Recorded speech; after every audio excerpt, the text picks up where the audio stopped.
Eh bien Christophe, félicitations pour ce lancement officiel du Provence Open. C'est donc un tournoi qui naît un petit peu sur les cendres du BOE Open.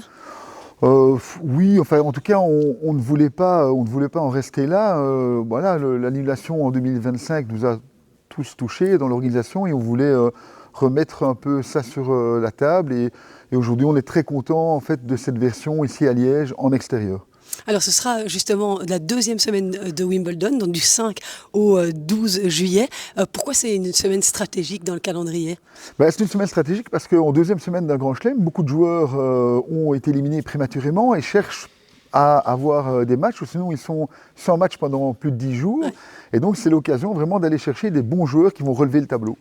Et quel genre de joueurs on peut accueillir dans un tournoi comme celui-là? C'est à partir de la 150e place mondiale, plus ou moins, c'est ça? Effectivement, donc on peut venir à partir de la 150e place mondiale et puis après on peut donner 2 wildcards, un joueur belge classé entre 51 et 100 et donc aujourd'hui 2 joueurs répondent à ce critère, c'est évidemment Raphaël Collignon et Alexander Blocks et puis on peut donner une deuxième wildcard, un joueur classé entre 101 et 150 sans contrainte de nationalité.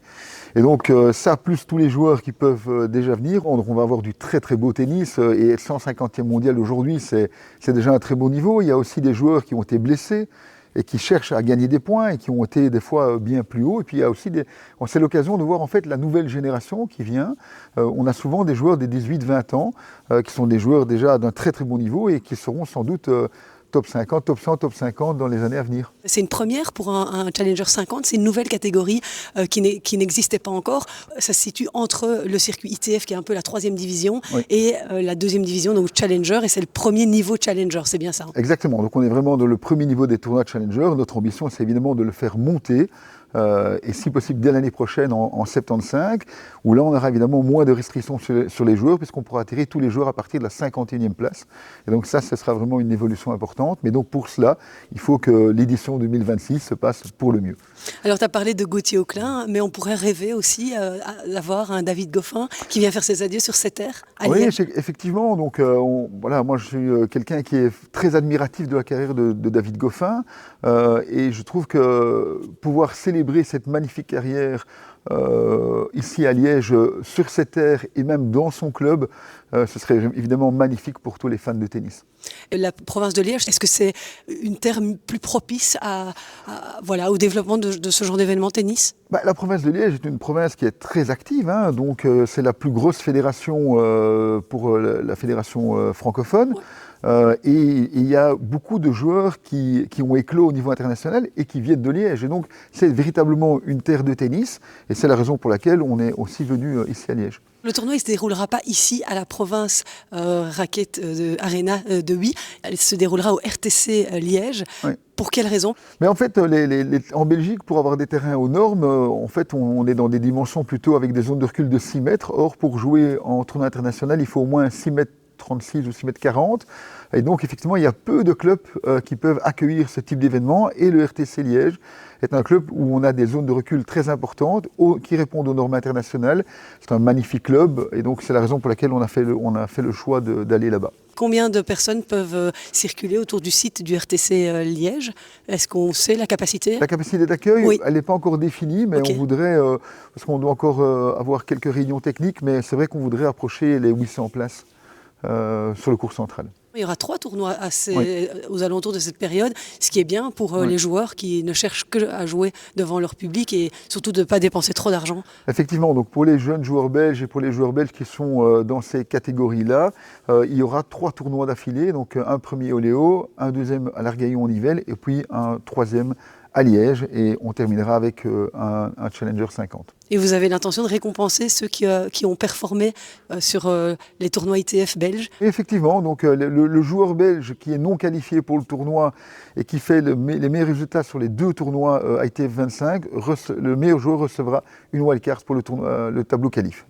Et comment vous vous faites connaître sur le circuit ATP quand on est un tout nouveau challenger comme ça? Comment est-ce qu'on en parle aux joueurs? En tout cas, moi, j'essaye d'avoir quelques antennes pour essayer de faire venir l'un ou l'autre joueur, mais ces joueurs cherchent des tournois, donc il y a un calendrier, et en fonction de leur localisation, de leur programme, ils vont ou pas venir en Belgique. Et par rapport à cette semaine-là, on est bien, nous, à Liège? Il y aura d'autres concurrents? Oui, il y a d'autres challengers qui s'organisent cette semaine-là. Il y a un 100, un 75 et un autre 50 en Angleterre.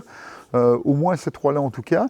Et puis il y a des tournois aux États-Unis, mais là, évidemment, pour les joueurs qui sont à Londres, c'est évidemment plus facile de venir directement en Belgique. Oui, clairement. Et juste encore une petite chose par rapport à l'organisation, ce sera des places qui représenteront combien de budget? Donc en fait, nous, la volonté, c'est vraiment qu'un maximum de personnes puissent venir. Donc les 3 premiers jours, l'accès sera totalement gratuit, donc pour les spectateurs.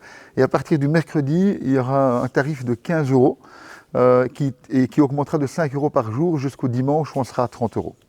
Oui, donc ce sera totalement abordable. Absolument. On veut que ce soit très accessible, qu'on fasse la fête du tennis et si possible la fête de David Goffin.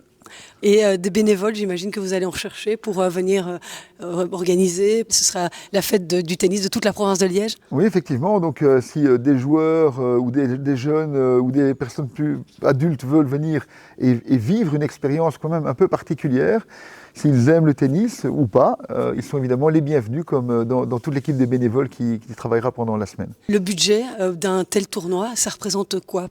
Le budget tourne entre 400 et 450 000 € si on veut faire les choses convenablement. Alors c'est évidemment beaucoup moins qu'un tournoi en intérieur. À titre comparatif, c'était quoi le BO Open? C'était 1 million. C'était 1 million d'euros, oui. Ouais. Vous allez pouvoir le faire grâce à des subsides de la province ou bien c'est uniquement sur fonds privés? Non, mais donc effectivement, je pense, moi je ne suis pas un adepte des événements qui sont subsidiés pendant des longues périodes, mais je pense que justement le rôle des pouvoirs publics, et ils ont très très bien répondu, c'est de nous aider à lancer l'événement, et puis l'événement doit devenir autonome. Et c'est vraiment notre volonté ici, c'est dans les 2-3 premières années d'avoir un soutien à la fois de la province, mais aussi de la région wallonne et de la Fédération Wallonie-Bruxelles. Et donc nos dossiers sont rentrés, on espère que les responsables politiques auront un œil attentif sur notre demande. Bonne chance pour l'organisation de ce tournoi. Merci Christelle.